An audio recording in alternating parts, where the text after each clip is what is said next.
name is Dave Solaris. I was in My Three Angels and Almost Me. So, I think I was also staging Cat's Meow.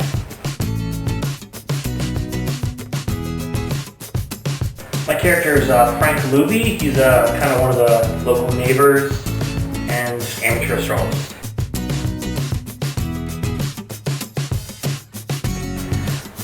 He's kind of an interesting character. Like on one hand, he's a simple businessman, but on the other hand, he's kind of superstitious.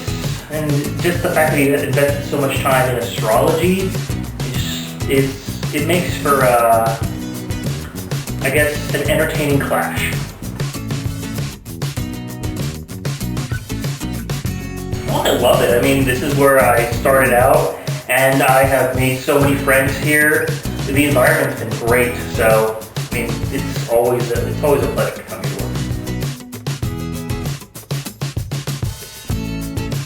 Why shouldn't they? I mean, this is going to be a great show.